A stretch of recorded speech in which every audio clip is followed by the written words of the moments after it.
Let's check out all the manga that I picked up in December of 2021. Let's go!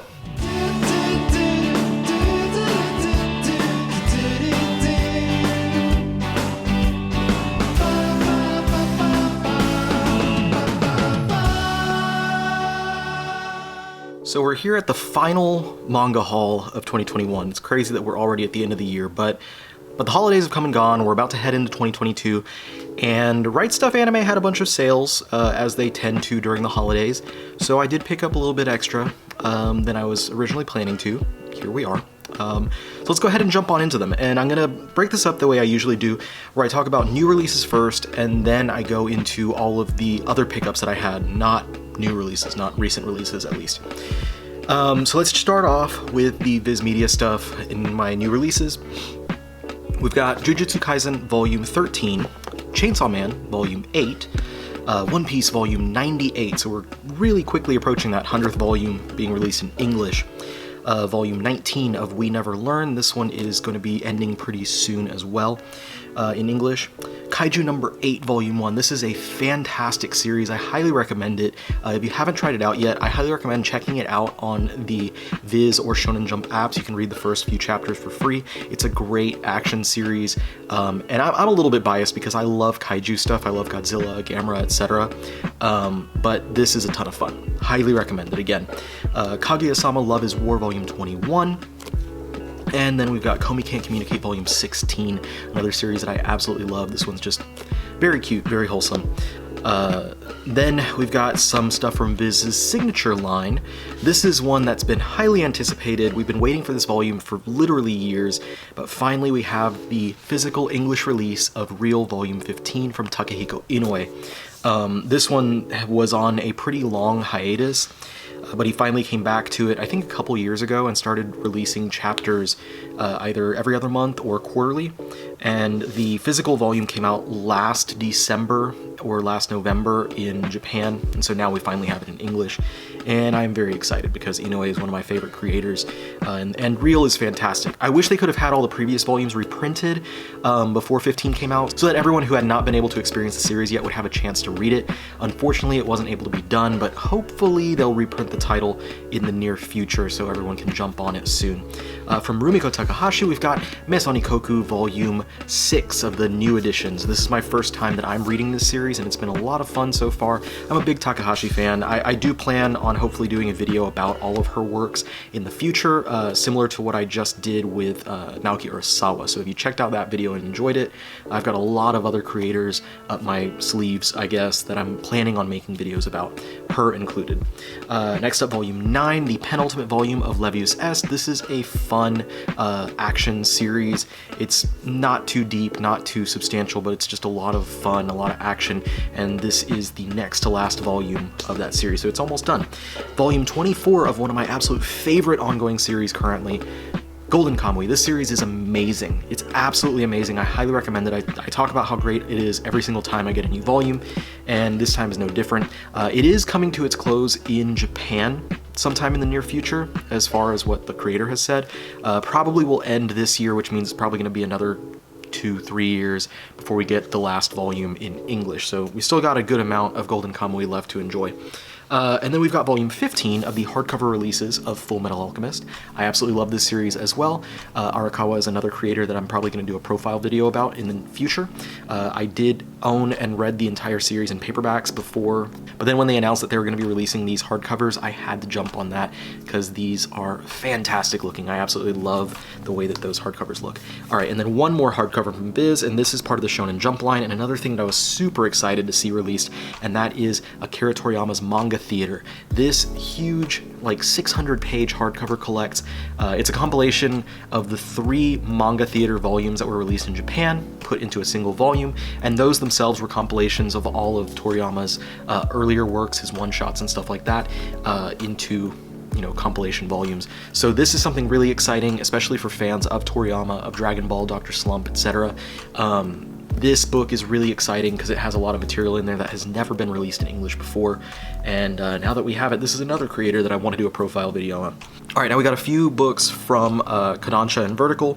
First up is Shaman King, the 3-in-1 edition, Volume 6.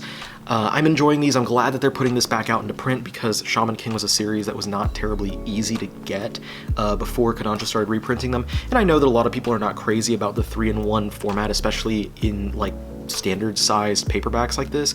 But it is still a great way to get the series if you've never been able to read it before. And further, I think it looks really cool. I love the designs with the characters on the spines and the spines connecting all the way through. So we're a little over halfway done with the series now. So it should be done with like 11 volumes, depending on if they plan on doing the latter material that's never been localized physically. But we'll see. We'll see what happens. Should get the end of it this year, I would say. Then we got Orient Volume 6. This one's been fine. I've been it's been enjoyable. It's not been anything mind-blowing, but I've had people tell me like it definitely picks up as the series goes on. So I'm patiently reading. I'm patiently waiting for it to pick up and stuff.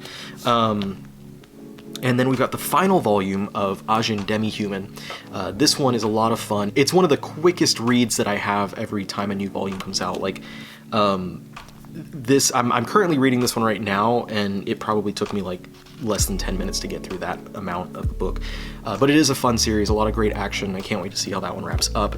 Also from Vertical, Blood on the Tracks Volume 7. This one is another extremely quick read, but it is a really, really, really well done story. I love this series. It's so creepy. It's perfect.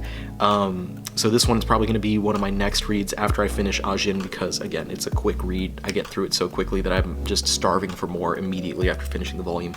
And then we've got Blue Period Volume 5. Now, I recently caught up and read all 5 volumes of Blue Period, and I don't think I'm as crazy about it as a lot of other people are. It was good, but not, like, amazing. But I'm still going to keep reading it because it's intriguing. I enjoy the characters and what the journey is that they're going through. But I don't know, there's something about it that just doesn't really like grasp me quite as much as I want it to. I'm still debating whether I want to make a video or not, like talking about the series from the perspective of someone who did go to art school and like how it compares to my experience. Not quite sure if I want to do it, but we'll see. We'll see what happens. Then from 7 Seas, I've got 2 newer releases. Kyu Hayashida's Die Dark Volume 3. I'm a huge fan of Kyu Hayashida and a huge fan of Dorohedoro. And Die Dark is really shaping up to be something fantastic and special as well. If you haven't tried it out yet, I highly recommend it. This is only volume 3, so it's easy to jump in right now. And then a new series from the creator of Pretty Face, Kiruru Kill Me. This is volume 1 of that series. So I haven't read this one yet, but I saw it at the Golden Apple comic shop when I was in LA, and I decided to pick it up since I hadn't picked it up yet. And it's from a creator of one of the Shonen Jump series that I have, so decided to go ahead and check it out.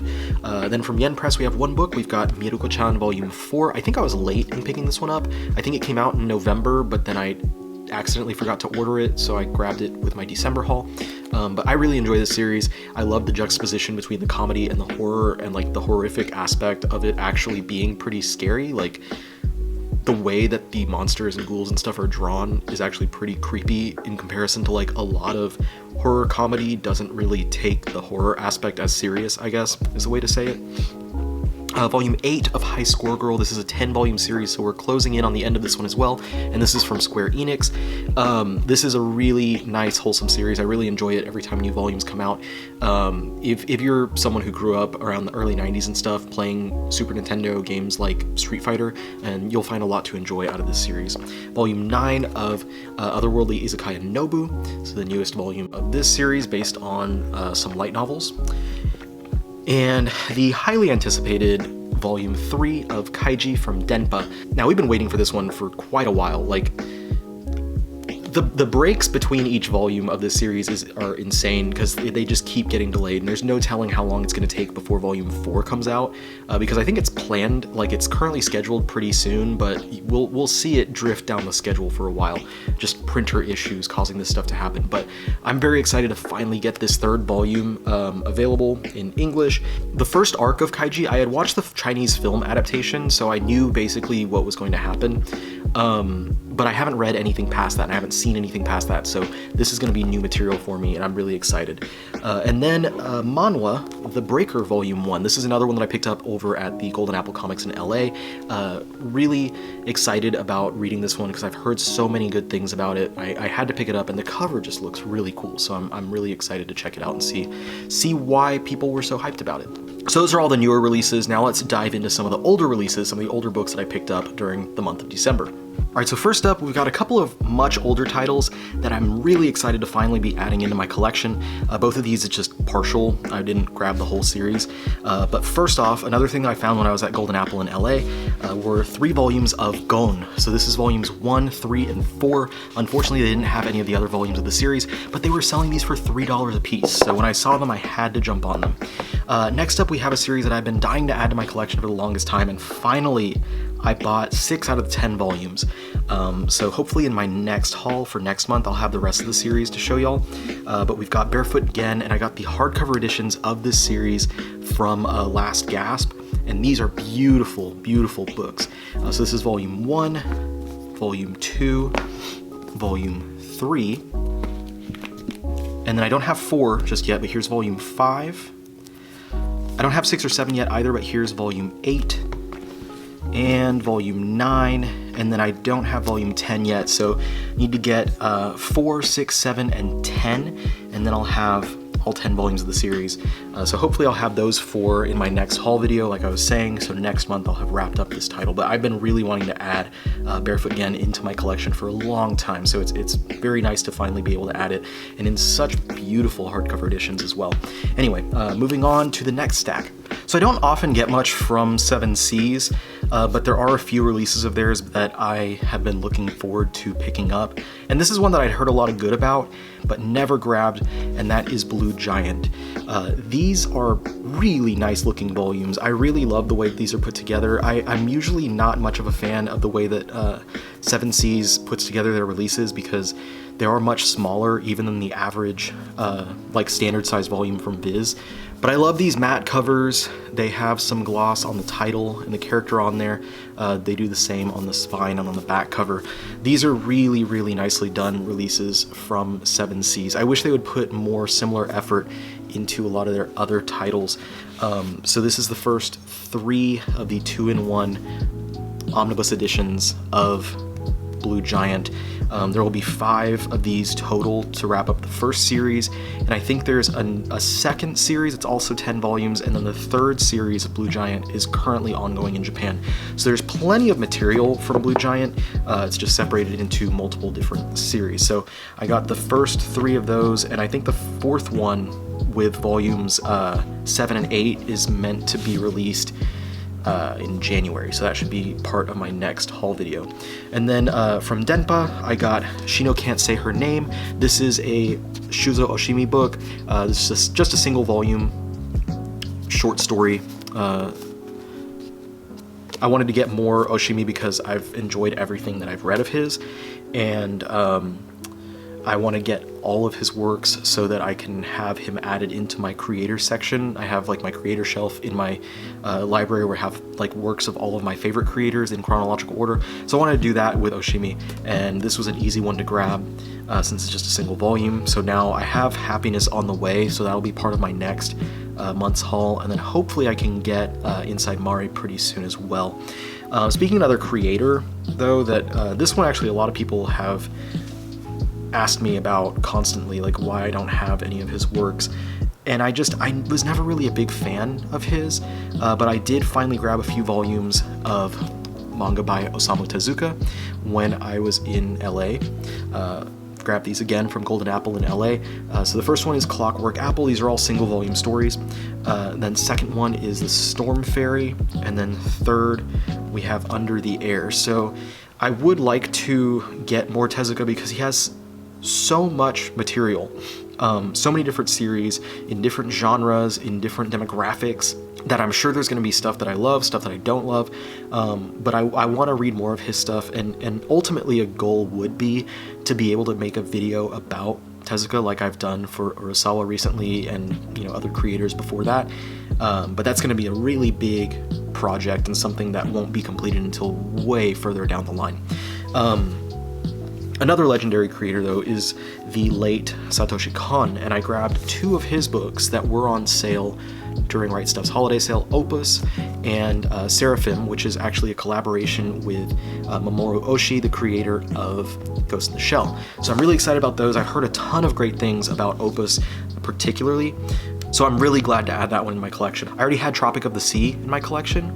There's one more book of his that I need to grab, which is an anthology volume. I just can't remember the title of it off the top of my head. And then we've got a few more books those were both from Dark Horse, and then a few more books from Dark Horse are Shadow Lady. This is a series by the creator of Video Girl I, Masakazu Katsura. I had Video Girl I in my last month's haul, and this series would have been part of that haul as well, because I ordered these back early in November, but the seller took a little while to ship them, so here they are here for December. I'm really excited to add these in my collection because I've become a big fan recently of Katsura's work, and with Shadow Lady, I now have everything of his that is available in English, and now I can just sit here with the rest of his fans, crossing our fingers and hoping that more of his work is localized at some point in the near future. But these are beautiful volumes. These are older, early 2000s releases from Dark Horse, and they are a larger trim size than the standard volume, and these are in immaculate condition. I got these for a really great price, like not too much more than cover price, and I did not expect them to be like basically in mint condition considering their age. There you go. All right, next we've got a few series from Viz Media's Shonen Sunday line.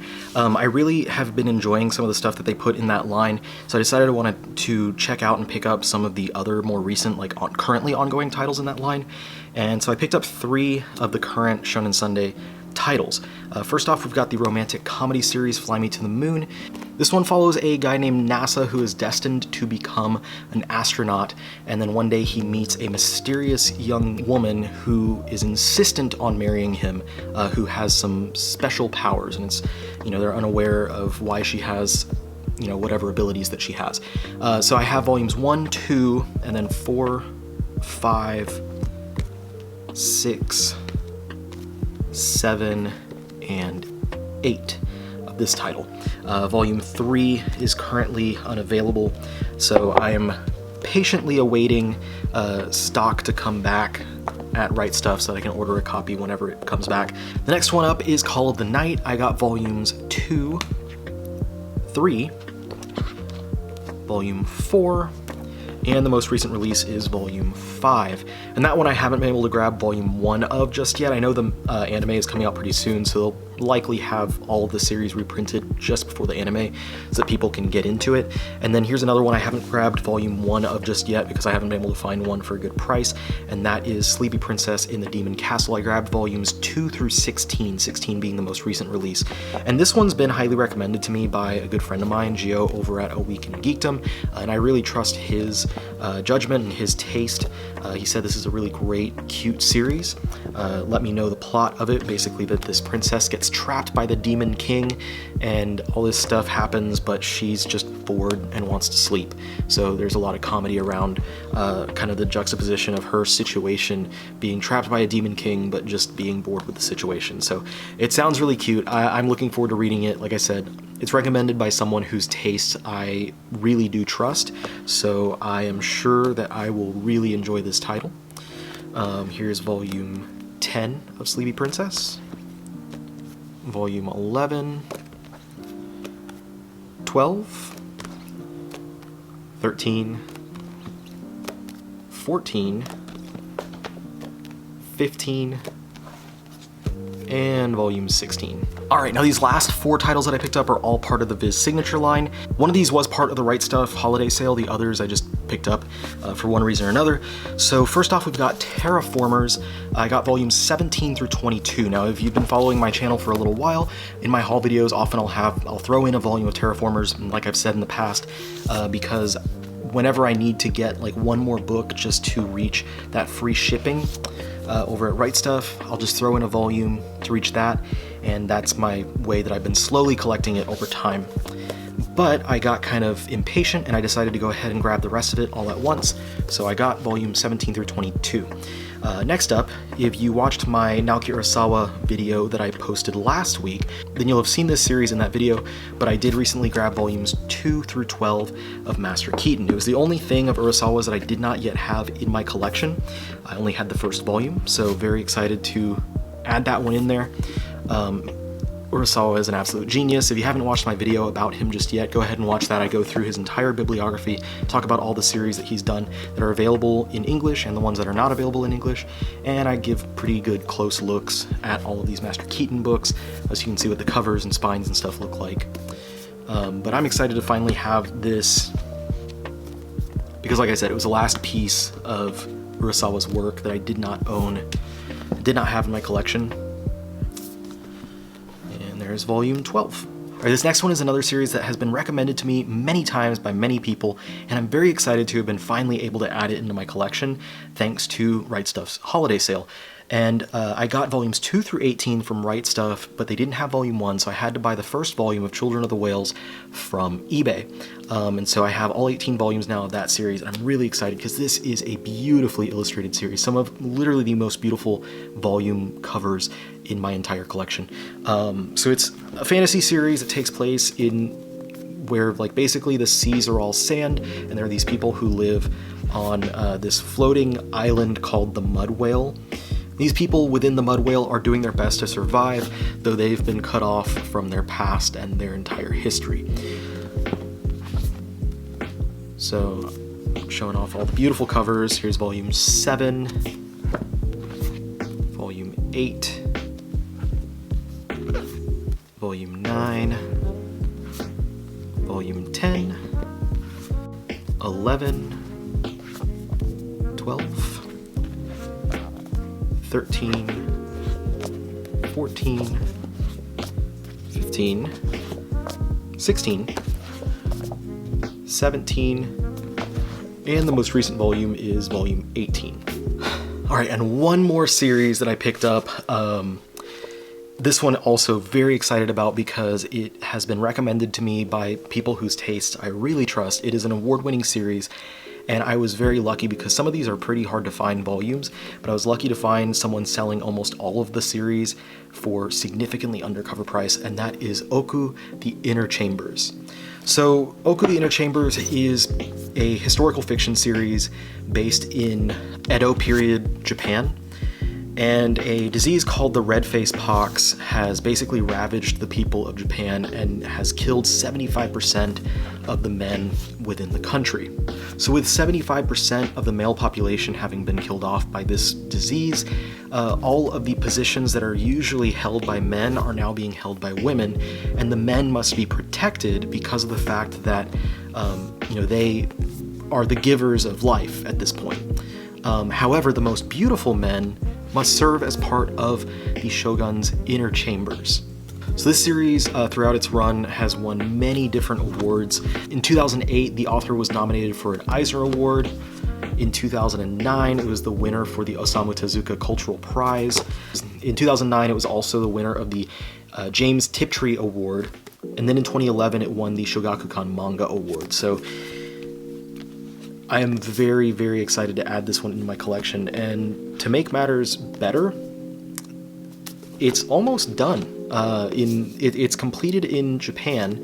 In the US, volume 18 is the most recent release, and volume 19 is the final volume. So it's almost done in English, which is great. It means that I don't have to wait too much longer to, whenever I start reading it, I can go all the way through and I'll get to the ending, and that'll be fantastic. But very excited to finally been able to add Oku into my collection, because like I said, I've been hearing such great things about it for years, and I just never got around to picking it up. So that's everything that I picked up in the month of December. A lot of stuff that I'm excited about. I will admit I've fallen a little bit behind on my reading because December was such a busy month for me, and January is looking to be no different. So I wouldn't be surprised if by the time the end of January runs around, I still haven't read a decent amount of the books that I got here, but I'll do my best to read some stuff during the next month. I don't want to fall too far behind. Anyway, thank you so much for tuning in. Thank you for spending time with me. I hope y'all enjoyed seeing my haul for December, and I hope that y'all had a great month, and if you celebrate any of the holidays during December, I hope that they went great for you as well. I'll see you all on the next one. Peace out.